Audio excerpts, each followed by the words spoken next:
Hello everyone. So today I'm here to discuss about gravitation. Okay. So we know about the Newton's laws of motion. Okay. So laws of motion are applicable for all the bodies or objects that are interacting with each other or colliding, collision, whatever the phenomena is happening in the universe. Newton's laws of motion is applicable to all of those. Okay. So now gravitation. Actually, gravitation. We know about the Newton's laws of motion, that it says about whenever a body is in rest, it should remain in rest for all time, right? If we don't apply any force from outside. So in case of moving body, it should remain in movement. Okay, it should remain its velocity, maintain its velocity, right? So it can't change its velocity until we apply any force from outside. Okay, so in case of gravitation, we can think like if we throw a body upwards from the earth. Okay, on the earth surface, from the earth surface we throw a body upwards. So what happens? It goes up to a limit only. It goes up to a specific height. After that it comes back, right? So why it is coming back? So this is the question. So obviously, according to Newton's laws of motion, it should not come back, because if we don't apply any force, it should not come back, right? It should go upwards only in same velocity, but it does not happen. So from the applying logic and the laws of motion, okay, so Newton's laws of motion, from Newton's laws of motion we can say like something acted on the body, right? Some force acted on the body, that's why it came back. So this is actually gravitational force. What is here? The gravitational force is actually from the earth. Okay, earth is attracting the body, that's why the body is coming back to the earth surface.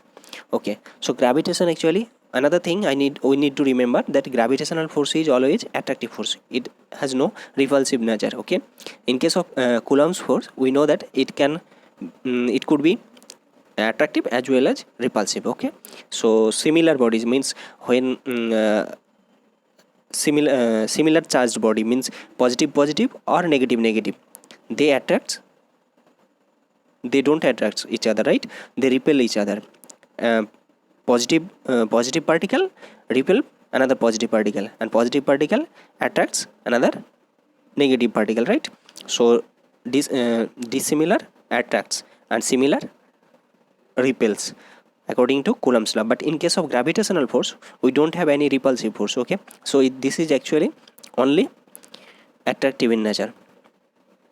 So let's move forward.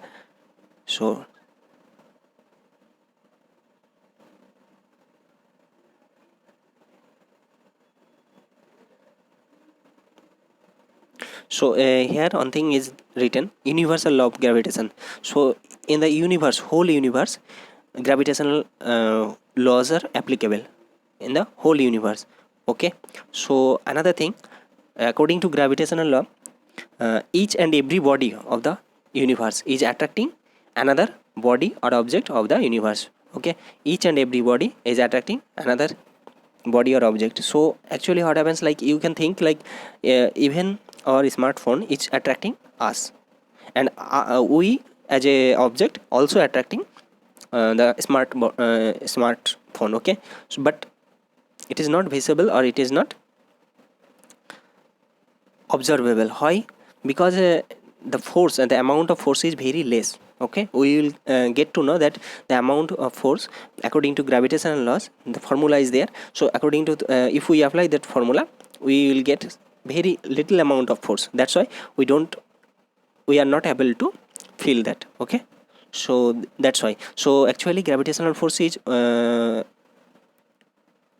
universal in nature. Okay, so sun attracting us.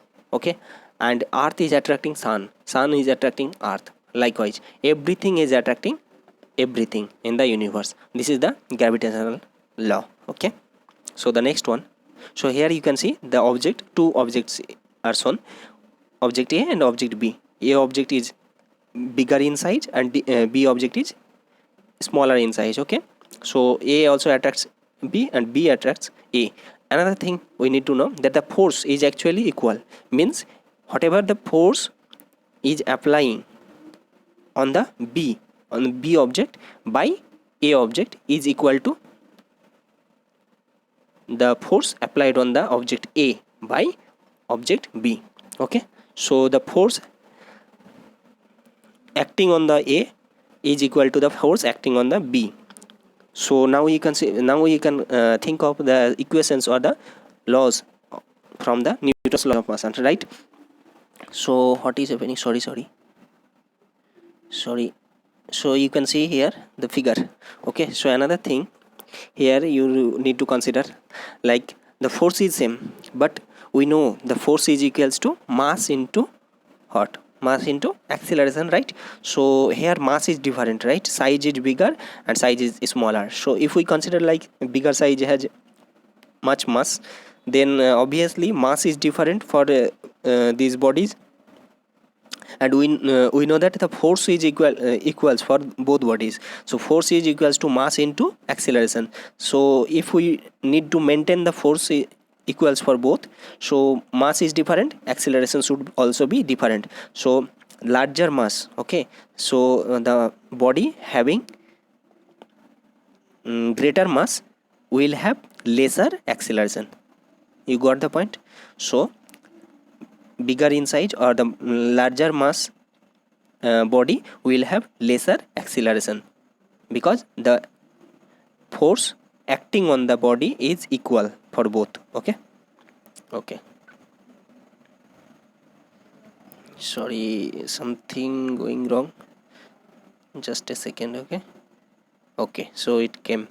So the next one, so here is the force. Okay, so the amount of force, so amount of force acting on two bodies, that is equals to force is equals to G, capital M small m by d square. So what is these terms? So capital G is actually constant, gravitational constant. Okay, universal gravitational constant, we need to remember capital G. Okay, capital M is the mass of the bigger body, okay, or the body which has more mass. Okay, and small m is the smaller body. Okay, and d is the distance between these two bodies. Okay, so you can see that the if we increase the mass of the bodies, okay, if we increase the mass of the bodies, then the force will increase. So this is directly proportional, right? As we increase the body's mass, the force will be also high. Okay, but indirectly proportional to the distance between these bodies, means if we keep same bodies in more distant place, then it is very obvious that the force will be less. Okay, indirectly proportional to the distance. So direction, if the distance is more, then force will be less, and if distance is less, then force will be high. Okay, so this is the force is equals to G capital M small m by d square. Okay, so the next one, here it is written that the force is actually proportional to the multiplication of the masses of two bodies. Okay, so the next one is the indirectly proportional with the distance between two bodies. Okay, so 1 by d square, f is proportional to 1 by d square. So the next one, this is done already. Okay, so the universal gravitational constant is capital G. So capital G, the value of capital G we can get from that equation, from the previous equation. It is coming like capital G is equals to F into d square by capital M small m. Okay, so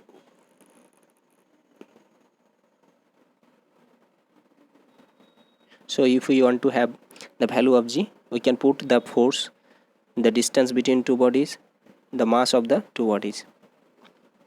Okay,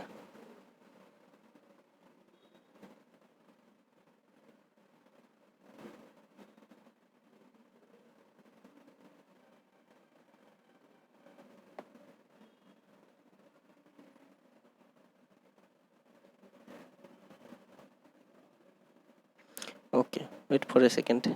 Okay, we know the unit, right? For force it is Newton in SI unit. In CGS it is dyne. Okay, we know the mass, unit of mass. In CGS it is gram, in SI it is kilogram. Okay, and the distance in SI it is meter, and in CGS it is centimeter. Okay, so we can put the values in SI unit to get the value of G. So free fall. So now coming to this one. So free fall, what is happening when we throw a ball upwards, then after a time, or after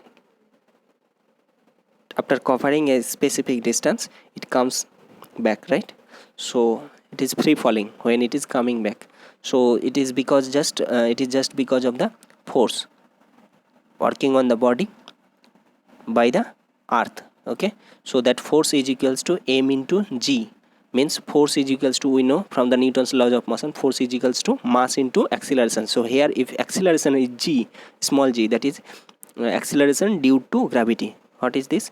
Acceleration due to gravity, because gravitational force is working for this acceleration. So that's why force is equals to mass into acceleration due to gravity, that is small g. Okay, so we can calculate from that. If we know the force and the mass of the body, then we can get the value of small g, that is acceleration due to gravity, right?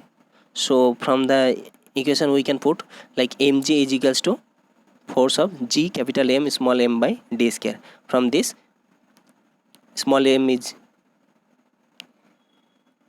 in the same both side. Okay, left side and right side both having small m, so small m is not needed to be considered. So ultimately we got small g is equals to capital G into capital M by d square. Okay, okay, so small g is equals to capital G into capital M by d square. Here d is written as r because the distance is actually, we are considering the radius. Okay, so radius of the earth from the center. From the center of mass concept, we know that we can consider the whole mass of the earth is located on the point center point of earth, right? So the same from the center of the earth, the distance of surface of the earth is capital R, that is the radius of the earth, right? That's why we can put capital R in place of small d. Okay,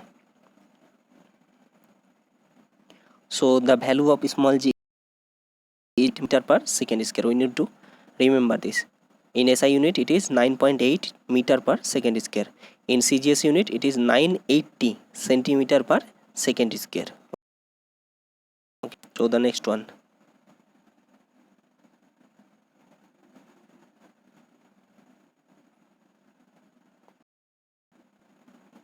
Okay, so another thing, we can apply both the formulas, Newton's laws of motion and gravitational laws of motion simultaneously. Okay, so to get the velocity, initial velocity, final velocity, or the acceleration achieved, okay, the mass of the body, we can calculate all these. So I have discussed already that weight, if mass is higher, then the acceleration is going to be less. Okay, this one is done, this one is fine. Okay, okay, I think it is finished or what.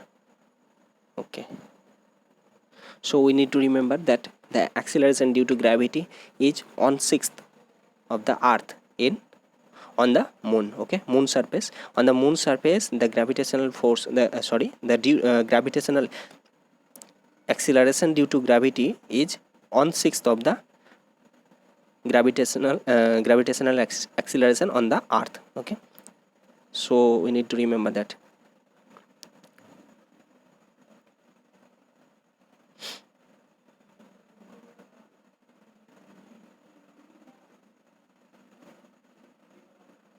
Okay, this one was needed. I think this is fine.